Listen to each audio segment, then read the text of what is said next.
I'd like to thank everyone for Zooming in. Please excuse my voice. I don't usually do this much talking this late at night. So hopefully I won't lose it completely. I know quite a few of you already know a little bit about our history.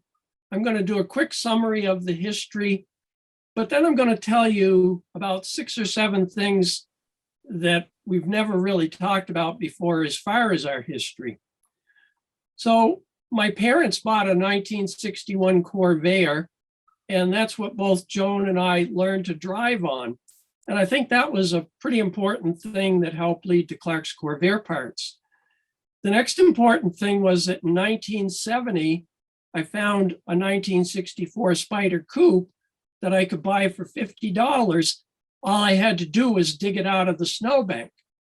Well, that seemed like a good deal. And I was teaching school at the time. So the next summer we restored it and I started driving it. The next year, I just happened to be going along a side road and I found a 66 Corsa convertible 140 that had dropped a valve seat on the interstate. That was for sale for $200. So I got that and started restoring that. Well, like a lot of Corvair owners, 2 wasn't enough. So I started looking at an ad and found a 64 Spyder convertible 100 miles away. Didn't have a motor, didn't have the interior, but the body was supposedly very good.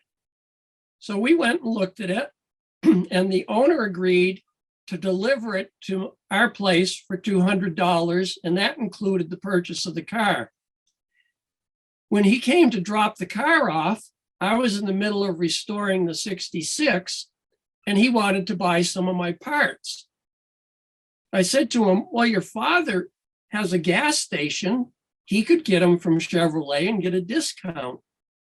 And he said to me, the dealer is extremely slow, and half the time I get the wrong parts.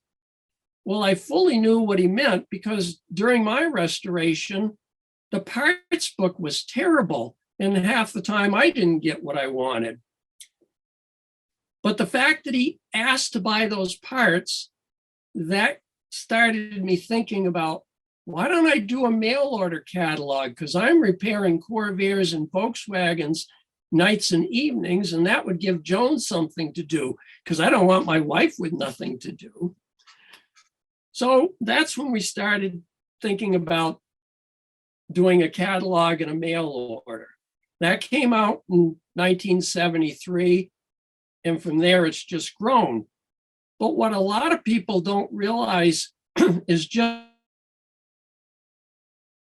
and how many things had to work, or we never would have started Clark's Corvair parts or continued it.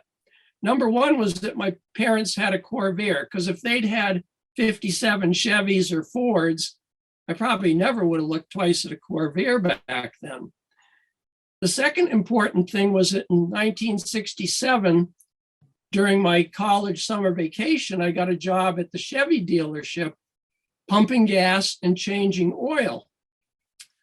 That got me a discount on parts. The next important thing was the fact that I found the 2 Corvairs very inexpensively and started restoring them. The fact that the person wanted to buy my parts. And probably the most important thing is that after having taught school for 3 years, I had $3,000 in my retirement account. And for some ridiculous reason, they allowed me to withdraw all of that. So now I've got $3,000 that I can put into a mail order company, but we're living in a restored farmhouse. So I asked the landlord if it was okay if I put 3 shelves in the 3-room apartment. He said, sure. But before the catalog had even come out, we had added 4 more down in the entryway. The catalog came out in January of 1973. By April, I had asked the landlord if we could use half of his attic, which he agreed to. By summer, I asked if there was any chance I could use the 2nd floor of his whole barn, which he had restored. He agreed to that. But let's step back a bit. In January and April or May of 73, the first big gas crisis was starting. That meant every time we got in parts, the prices seemed to go up. We're doing a printing of 200 catalogs at a time on stencils. If you're lucky, you can get 2 runs of 200 catalogs out of a stencil. That meant if we needed to run more, Joan had to completely retype the whole catalog on another stencil. She was getting a little bit tired of that. We were petrified that we were sending out catalogs the next week and the prices were already outdated.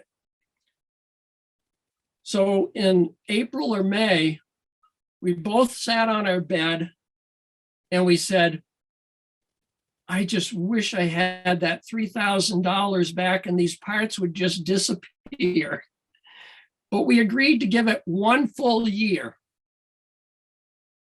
So we went for the rest of that year at the landlord's place. By the time we got to December, we said, well, it's time to decide. In the meantime, we had put all our profit, all our extra pay into parts, so we couldn't possibly stop. We were stuck. We had locked ourselves into a corner. At that point, we knew the landlord couldn't continue to be this generous, so we started looking for our first house. 1976 was our 3rd year. I was teaching school, and just to give you an idea of what it's like to start a business, I got up at 6:30 in the morning to get to school. I taught until 3 o'clock. From 3 to 5, I taught driver's ed. From 5:30 to 7:30 each night, I would eat, I would do my teaching lessons, and I would take a nap. We would then answer phones and do orders until midnight, 7 days a week.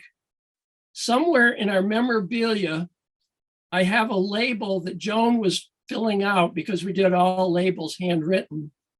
She was filling out this label at 11 o'clock at night, and you can see the writing just go right off the edge of the label as she fell asleep.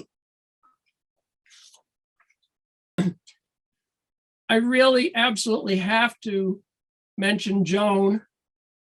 Joan matched me hour for hour for all these years, plus she did whatever housework she had to do to keep us going. So she actually worked harder than I did. This is from our catalog and shows a picture of 1977. As it says, this was 25% of our total operation in 1977. We had moved into a 1,500 square foot house. Joan and I are on the left. Kathy was our first full-time employee. She started in 1977. After she had worked for us for 2 weeks, we realized we needed another person. She knew Sharon, so Sharon started working for us. Kathy retired 2 years ago after 42 years. Sharon is now at 44 years and is still working for us. What we did right to begin with is the very first week that Kathy and Sharon were working for us, they started learning everything. Taking a phone order, writing up an order, pulling an order, packing an order, and each of them had vendors or parts suppliers that they were responsible for ordering for renewing our stock.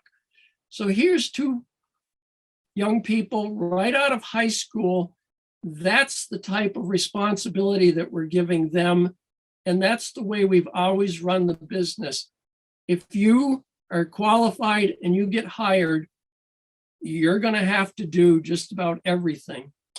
At this point, we had, well, the next year, 1978, we were up to 12 full and part-time employees working out of our 1,500 square foot house. as well as we were doing our carpets and upholstery, and we had our 2 printing presses. So it was time to do something. Next photo, please. These were our buildings in 2018. The first two buildings we made in 1978 and 79 are in the bottom right-hand corner. Before we had finished those in 1979, we added the next building up. So we were growing extremely fast. At this point, we were up to 15 people full-time. And that's 2 years after moving out of a house of just 1,500 square feet. We were up to over 15,000 square feet. There's one big advantage for having these different buildings. The first building is most of our ordering and packing and our offices. Then we have a separate building for the machine shop, a separate building for upholstery, and the rest of the buildings are all storage. The only problem is we have run out of space, so it's forcing us to do a lot of housekeeping to keep space for all of these. The solar that you see in the background just covers all our electrical use, and that's been in place now for 10 years. Okay, now we're going to meet some of the people that work for us.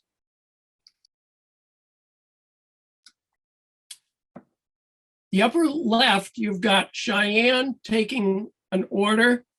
She has 2 different computer screens. This is actually, she's one of the few people that have a dedicated office. Phone people, and we have 6 people normally taking phone orders. We have 5 other people that can back up those people if we have absences. Now, most of the downstairs in the first building is 4,500 square feet. That has the majority of our inventory. It's where we pull orders. It's where we take the orders. And it's where we pack the orders. So it's extremely crowded down there. And unlike many businesses, I don't have an office where the order takers just sit. My order takers are also pulling orders, packing orders, restocking the shelf, whatever they have to do. That's why if you call, it may take 4 or 5 rings before they can get it. They may be packing orders in their workstation, maybe 70 feet away. But this way, everybody always has something that they can be doing. In the upper left-hand corner, all the orders get printed by this, what we call our sorting table. The orders will get sorted by how they're going to get shipped, if it's FedEx Air, FedEx Ground, Post Office Ground, Post Office Priority. It also gets sorted, excuse me, if they have to go to other buildings. So orders that have to go to the upholstery building will go there. If they have to go to the machine shop, they'll go up there. The bottom right-hand photo just shows you some of the many aisles. Everything is just in Clark numerical order. So unlike Amazon, we don't have any robot order pullers. We don't have any overhead conveyors. If a big order comes in, one person is dedicated to pulling that order. They pull the whole order and they will move it down to the packing room. If it's smaller orders, the upper left-hand photo, you can see there's a bunch of small orders on a shelf, and that will get rolled down to packing. The bottom right-hand corner shows you some of the 50 different boxes that people have to choose from when they're packing an order. Some of these orders are incredible. When you ordered coil springs, upholstery, trim, to get everything packed into you safely, it really takes a long time to train a person. It used to be that the packing was where we started people because it was the easiest. But now they've got to know, is it an oversized package? Is it going by real weight? Is it going by dimensional weight? I think I would probably get fired if I got put down into packing. It is extremely complex. These are 5 printers that print everything that gets generated in final packing. So it might be a postcard, it might be the shipping label, it might be your invoice, it might be a check. I forget what the 5th one is, but there's a lot of printers anyway. And this is where the real final packing is done. The order's been packed, it's been weighed, the paperwork is on it. Now the person has to go to order entry, pull up that order, add up the shipping, charge the credit card, print out everything in that printing room, come back to the order, finish sealing it and getting it out the front door. Now, what you might find interesting is when we started as a mail order business, I would guess 90% of our orders were through the mail, mainly because Joan and I were working full-time jobs, so we were only answering the phone evenings. Before the internet, we had gotten to the point where probably 60 to 65% of the orders were by phone, and the balance was by mail, and a few by fax. Now that we're fully into the internet, roughly 50 to 60% of our orders are internet, the balance are phone, and we might get 2 to 3 mail orders a week. If you remember, I was telling you that we had 12 people working out of our 1,500 square foot house. I can clearly remember one day, somebody had the stove on to heat up some coffee. They had turned the stove off, but the person that opened orders, the only place they had to open orders was on the sink. So they put the pile of finished orders onto the burner on the stove, not realizing it was hot, and they started smoking. Luckily, we were able to save all the orders. Joan also was doing our upholstery on the kitchen table. So we went over a year in which I don't think we sat for any meals. I think we just stood at the counters. We've got it here as being our back office. We call it the upstairs office. Most people working in the upstairs office started downstairs, pulling orders, packing orders, taking orders. Eventually, they move upstairs. The upper left is Barb. She's been with us about 32 years. She's in charge of ordering from the overseas companies. She's in charge of communicating with our computer programmer if we've got problems or want things changed. She could work probably 60 hours a week and not keep up with what she has to do. The bottom right is Linda. Linda's been with us over 35 years. Linda is a very bad influence. She loves to cook, and almost every day she brings in some kind of goodies. So I find I do better on my weight when I don't go to work. I think that's an excellent reason. Linda has the job of checking every single item on every invoice from every one of our 300 to 400 suppliers. So she will check every price to see if it's increased since our last one. She's also looking for errors. Did they say that they shipped 100 but only shipped 50? Then she'll contact them and correct that. She enters the prices. Overnight, the computer will generate for Barb a list of all prices that have increased since the day before. Laurel orders from about 200 customers. She's also gotten stuck with all the sales taxes that we now have to report to, I guess it's 12 or 15 states now we have to do sales tax.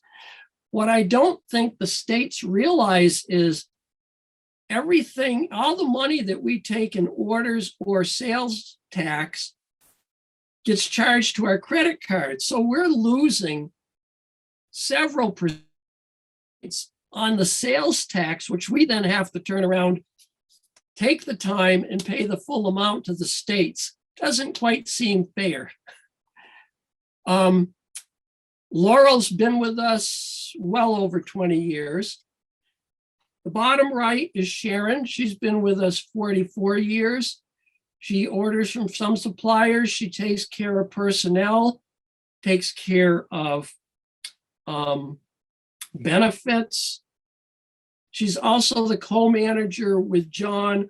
So she's basically the person with any headaches that exist. Another person that wasn't here the day I took the pictures is Kelly. And Kelly enters all the different invoices, determines which general ledger code they have to go in. So we've got 5 people working full-time, just taking care of ordering from our suppliers and taking care of the billing from our suppliers. The next one. When we have our tours, the upholstery shop is the one that the most people go back to year after year. In fact, speaking of our show, we haven't had the show for a couple of years because of COVID. We were going to have it this fall, but then everyone realized that if we wait until 2023, that's going to be our 50th anniversary. So we're not going to have a show this year, but next year, we're going to try to have a super big Windig for our 50th year. So in upholstery, we've got 4 people that work in upholstery. We start with rolls of vinyl, rolls of headliner. We have machines that can slit the bindings that we use. We can make our own beading. We, of course, have the dielectric embosser, which puts all the pleats into the materials. The tooling just for the pleats alone is insured for over $500,000. And I wouldn't be surprised now with all the inflation and everything that should probably be increased to $750,000. The other thing that we've done, because the upholstery is so important, and we have about a 4-inch thick notebook that documents how to do every upholstery, because all the tooling for cutting and doing everything is in this building, all the patterns, all the tooling has been duplicated in Mylar, which will not stretch or shrink. And all those patterns are kept in another building 300 feet away, just in case there should ever be a fire or any calamity. We've got this complete backup and could get back into the upholstery. Next one. As some of you may have seen, in 2015, Wheeler Dealer came to our place, got upholstery, both seats and door panels. They were here for 5 hours. There was a crew of 5 of them, and we ended up with 5 minutes of video on TV. I don't believe the whole show is available, but there is a clip that shows about 3 minutes of going over how the door panels were made. Next one. This is our machine shop. The 2 upper photos show our new boring machine, which is always set up for boring Corvair cylinders. Below that is our ultrasonic cleaner. This ultrasonic cleaner works with water-based detergent. The basket moves up and down to oscillate, and you've got the ultrasonic waves going through. This produces incredibly clean parts, even inside passages, for example, in our carburetors. Because it is a water-based cleaner, we're able to put this into a special evaporating machine. So our total waste created in a year is about a 55-gallon drum, which we can then dispose of. We also do all our own rebuilding of starters, generators, alternators, rear wheel bearing units. Everything is done in-house, so we know that everything is done the way it should be. If there's a problem, we stand behind it. The next one. Okay, I know what most people are interested in for their Corvair is parts. And probably the biggest problem we have as far as parts is that the Corvair has a relatively small following compared to Camaros, Mustangs, 1950 Chevys. We're not what I call a power broker. There's power brokers out there selling parts for 8 to 15 different cars. They can spread out their expenses. If they're selling something for a Corvair, they don't really care if it's for a Corvair or not. They're making their profit. That's what they care about. We actually care about supplying parts for Corvairs and are always trying to reproduce more parts. The next one, please.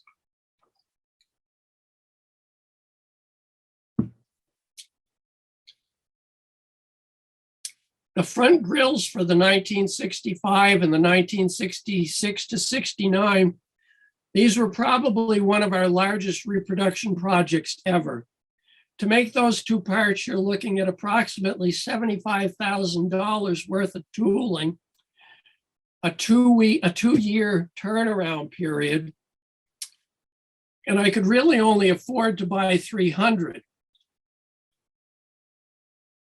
If you're making parts like this for a Camaro or a Mustang, you're probably going to order thousands of them.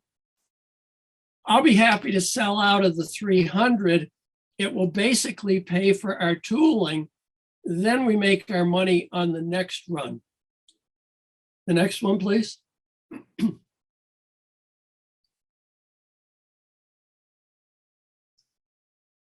Last year, we also did the 1966 rear Corsa trim, the 65 Corsa trim. These are honestly better than any NOS I had saved. So my NOS now are going up for sale and I'm putting the repros on my cars. Okay, you're the first ones to know that on the upper left, Clark's Corvair Parts now has their own gas tank. We're going to continue to sell the tank that we initiated over 20 years ago by buying 500 of them. But by us now controlling our own gas tank, we've been able to cut the price by $30. We've also been able to specify that the trimming around the edge and the corners are bent more accurately, so it's a little bit easier to get it up into the 61 to 69 Corvairs. Some of them, it can be a pretty tight fit. On the right-hand side, these are due in March or April. These are washer nozzles. Washer nozzles are almost always corroded and blocked up. So those have been reproduced. Down at the bottom, I think I've got to thank Bill Hubble. And I say I think because this has been a nightmare of a project. These weather strips fit the quarter window of a 62 to 64 convertible. Bill wanted them for his car. I'd forgotten that they even exist. I had never seen a new one. I took the best ones I had off my car. Bill took them off his car. He then got 8 more samples. With all these samples, we could pretty much tell what they were supposed to look like. This is a photo I just got in last month. They are just about done. We hope to have these by summer. But like I said, I have never seen a new one. Bill tells me that those were selling for a 60-something Chevy, basically the same part, and I think $159. We've got ours priced, I believe, under $75.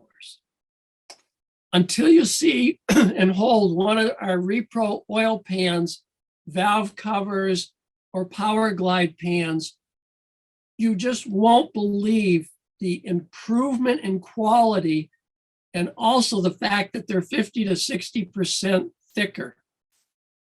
When I got the first prototype of the valve cover back, I thought there were two valve covers stuck together. It's that much heavier and that much stiffer. Now, all the repros that we've just seen and any repros that we've had for several years, luckily were all ordered and paid for before all this COVID inflation and availability and everything. I'm hoping by the time we need to go back and reorder these items, that some of the pricing problems will have taken care of itself. Just in case it hasn't, if you're interested in any of these, you may want to order them now, but I'm very hopeful that pricing will start going back down. The Clark website, up until the last 2 or 3 years, I have got to admit, our website was a disaster. What we wanted to do was generate the equivalent of our catalog with over 10,000 entries in the index. The problem was that the catalog was not digital. So in 2015, we started a complete revision of the printed catalog, which when it was finished, gave us all digital.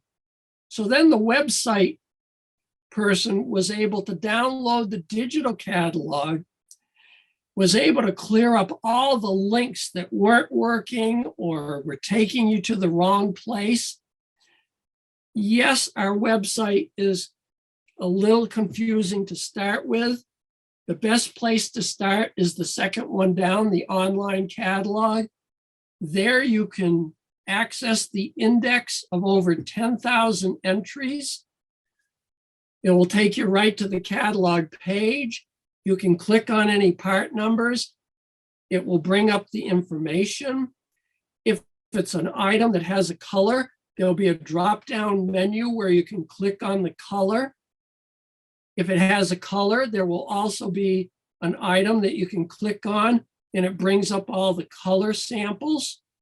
And for thousands of parts, we've got photos, but I think it'll be another 2 to 3 years before we'll have photos of all 16,000 parts. It's just an incredibly slow process. But I just ask you to try the website, get to learn it, get to use it. I think you'll find it's fantastic. Up until a year ago, my people always used their paper catalog. Now that they're used to the online one, they don't even touch the online one anymore. The one thing that I do like about a paper catalog, I find it easier to flip through, see different things, circle them, tab the pages for ordering. But and we'll probably continue to do the printed catalog, mainly because that gives us the website. If you find any problems, believe me, this is a very complicated website. If you find anything that you don't think that's working right, please let us know. We've spent hundreds of hours trying to perfect it. Thanks for that. Next one.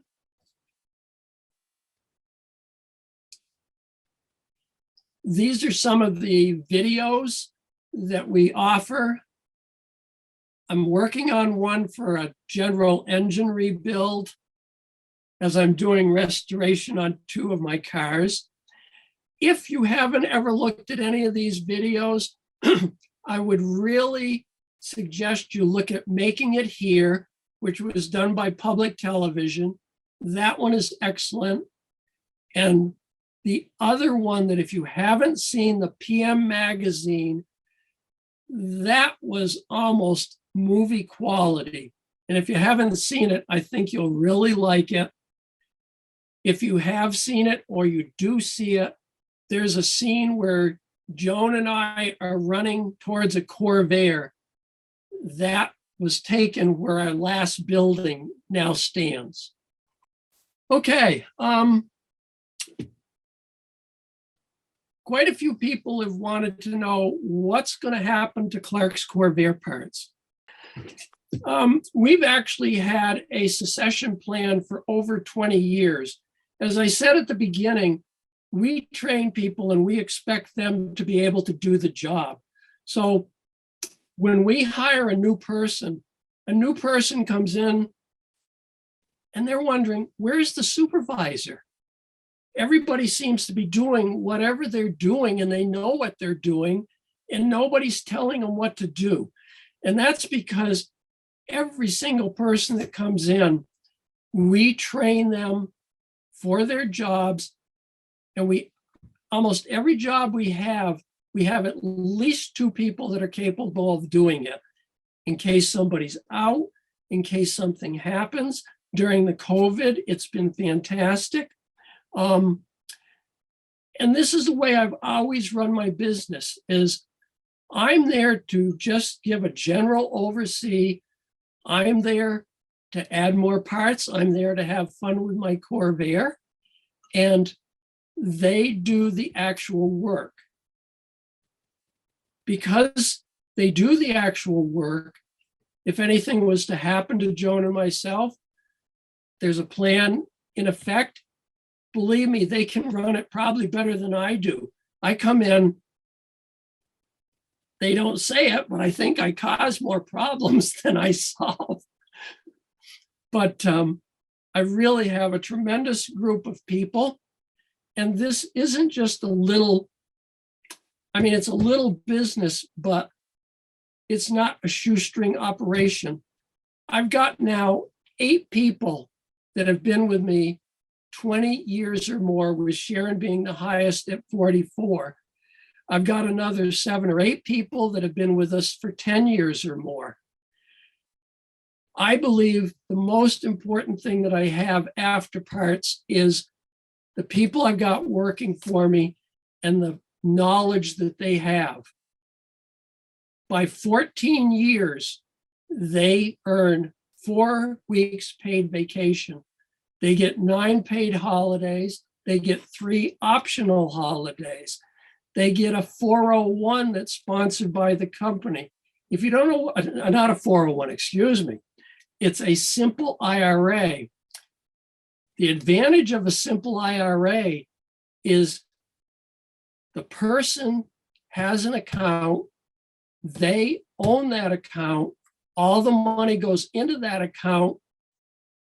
And as you may have remembered 15 or 20 years ago, people's 401s were disappearing and they ended up with nothing. So we really try to take care of our people. Once they hit 20 years, every 5 years, we throw a party for them during the day. We have a great meal. And so we do our best to keep people, because it is so important in a business like this, where you have got to know the suppliers have got to know you. 25 years ago, I thought that I just really needed some outside help on how to do a business, because I had no business training. So I paid a company $1,000 to come in. Their biggest suggestion on how I could make more money, and I swear this is true, they said, Mr. Clark, you should start stringing out your suppliers. Don't pay them on time, pay them 10 days later, and call them up and say, I need a bigger discount. I threw them out the door, and I've never had let anybody else in to help me with how to do a business. I need my suppliers, and the fact that I'm loyal to my suppliers has helped dramatically during this COVID problem. They know that I will pay, they know that I will place orders, and just like I hope people feel that we give you good service, I know my suppliers give me good service, and I have got to stand behind them. And that and my employees is what's important. And my employees have to know how to deal with the suppliers and how to treat them well, just like we try to treat customers well. Do we ever make mistakes? Yes, we make some mistakes. And somehow, I don't know how, but sometimes if you make one mistake on an order, you compound that mistake. And I'm sorry if that happens, but again, my people will go out of their way to try to make it right. So yes, I expect Clark's is going to be around for as long as somebody's going to be hiring or wanting Corvair parts.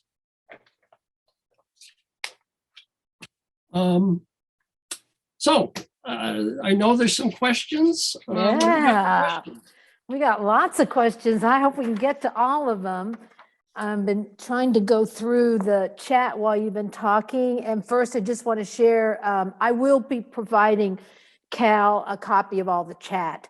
And the reason I'm going to make sure he gets it is because there's a lot of nice compliments in there, Cal, and I certainly want you to see those because they're well deserved. So we'll make sure those get over there. So I'm going to try to mix it up here and get to a bunch of them. For those of you who have not been on these Zoom calls before, we don't take live questions just so we can keep the call moving along, but feel free to ask them in chat. First, I just want to, we had a number of questions regarding FC parts, reproduction body emblems. There were a few more related to FC parts. Maybe just address, Cal, that some of these questions regarding FC parts in general. Yeah, body parts are, well, most parts are a problem money-wise, but FC parts are especially a problem. And let me just give you an idea of a body panel. We just 2 years ago started the tooling for the lower front body panel for the late models. Tooling for that at the old cost for the materials was $22,000. It's taken 2 years to get the tooling made. They've had the money for the tooling. The prototype sample for me to approve is finally supposed to come through before spring, I am promised, unless they can't get any steel. So tooling for body panels is the big problem. The other problem is emblems are extremely expensive. A small emblem, like on the front fender, a Monza cross or something, tooling for that is usually $7,000 or $8,000. Rubber tooling is the cheapest. You can get some rubber parts still for $1,000 to $2,000 in tooling, but emblems almost always, along with plastic, making plastic parts is almost as expensive as emblems. So if you've got $7,000 or $8,000 in tooling for an emblem for an FC, and I'm going to order 500 of them, I'm probably never going to sell 500 to start with. And I've got that initial cost of the $7,000 or $8,000. We had a company that was doing a pretty good job with rubber molds. The emblems would be off like maybe 5%, so the holes might not line right up. The emblems were a little soft, but we could get the tooling made for $500 or $600. They've been bought out twice in the last 4 years. We can't get a straight answer out of the new place. As most of you probably know, the ramp side has a sweet place in my heart, and I try to do what we can, but I'm just not sure how many body panels we'll be able to do, honestly, for the FC. The emblems, I would still like to do. Okay, that's a good one. Hey, here's a fun question. Cal, how many Corvairs do you own? And do you have a favorite one to drive?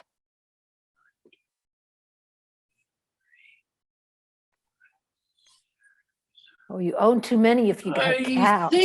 I think it's 8, but it could be 10.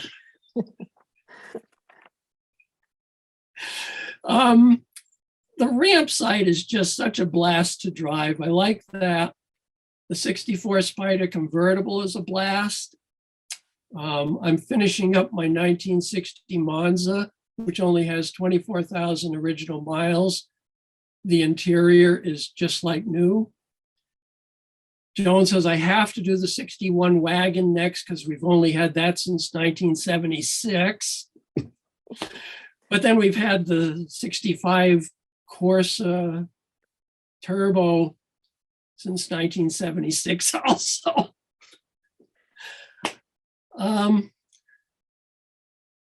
So anyway, that's approximately, I'd have to add them all up, but I know it's 8 to 10. I love it. I love it.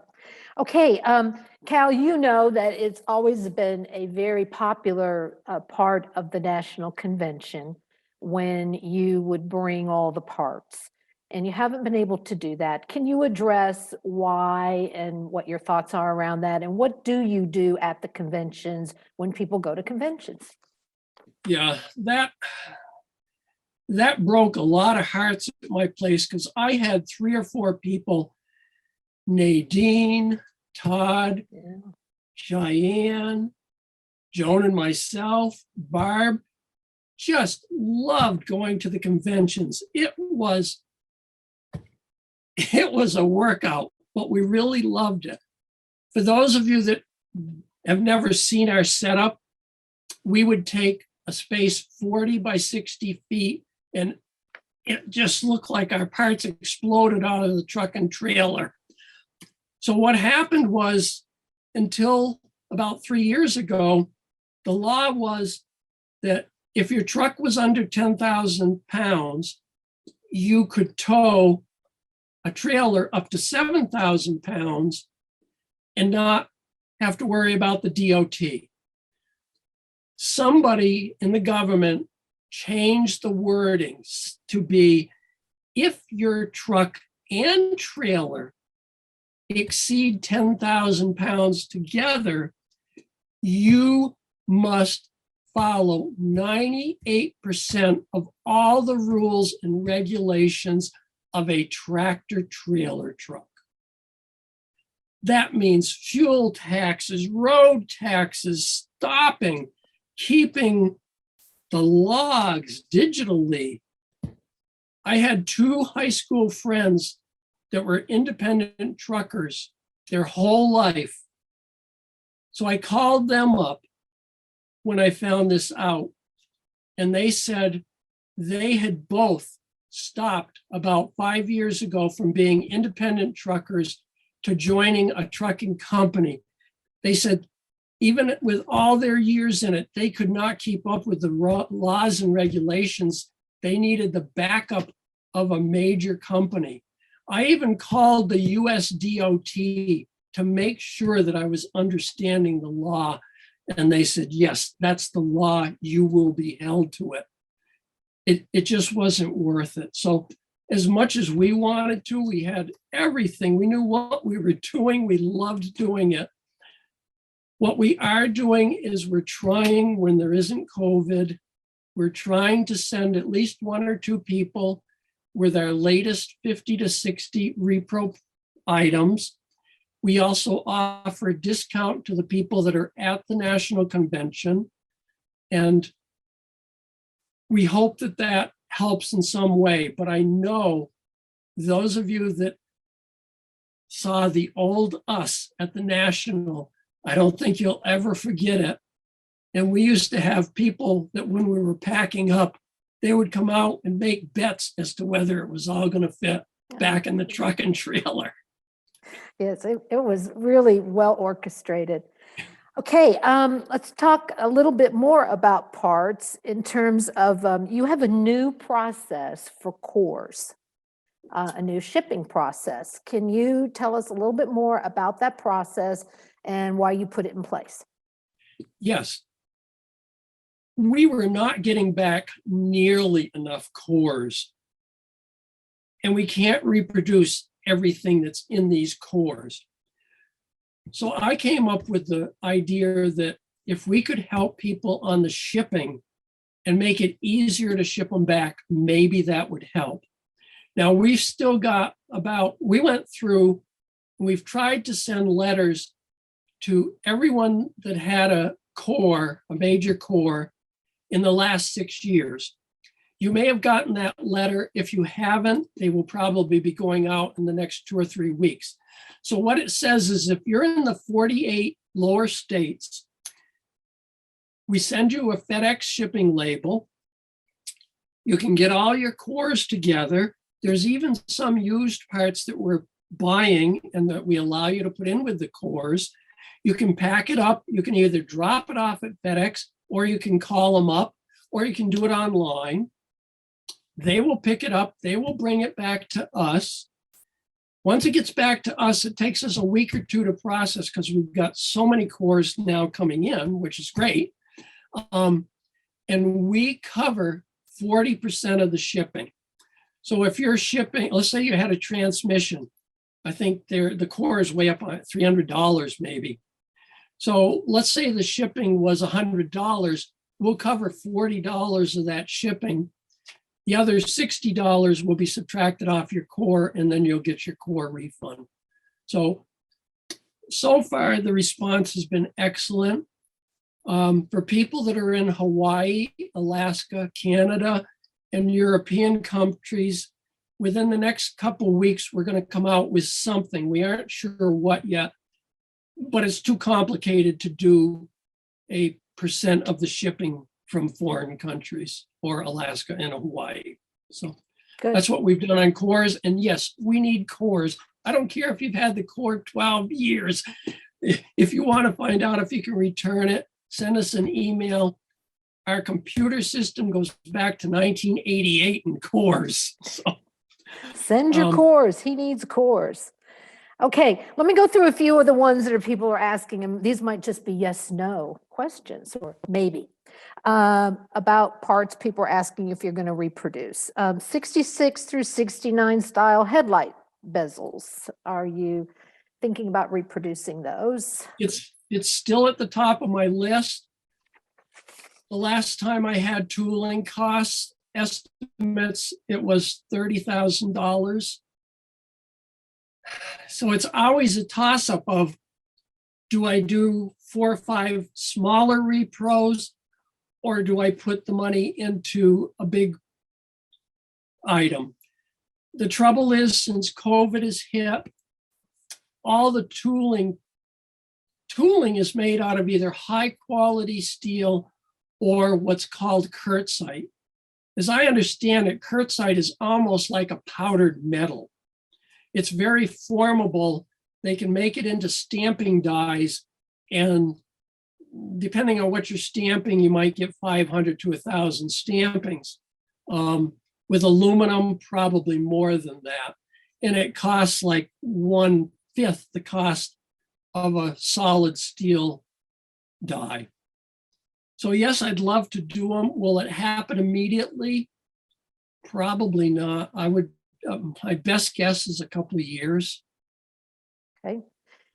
How about 1964 Monza horn buttons? Someone asked the question, and then there was a second, like, yeah. Pretty unlikely. Okay. However, and nobody else knows this other than the group watching, we have paid for the tooling for a 1960 gas tank. The 1960 gas tanks we hope we will have by summer. I've already approved the sample. I wish I had it so I could put it in the 60 I'm working on. That's going to be the last thing I'm going to put in, is the brand new gas tank. Also, I've been working on my 60 I actually came up with 4 more parts for the 1960, and I came up with a little part for all 60 to 64 Corvairs, which is the ridiculous little bitty round wick that goes in the bottom of the directional lights You're to showing, wick moisture out of the directional lights. So you're showing some early model love there if you're going that small. So, all right. Next one they're asking about is, will you ever start rebuilding fuel pumps? fuel pumps is a major problem. I've put off several times making my own, and I have finally had it. I personally like a mechanical fuel pump if it's reliable. And we have sent it to my most reliable person in Taiwan. I have a company in Taiwan I've dealt with for 30 years. The father of the company has met with me twice in the United States. His son has taken over. He's met with me. They are one of the few companies overseas that I will deal with. They are the only supplier overseas that I have ever found that John and myself have approved a part, and he's gotten back and said, well, I'm surprised you didn't complain about this. So he really looks out for our quality.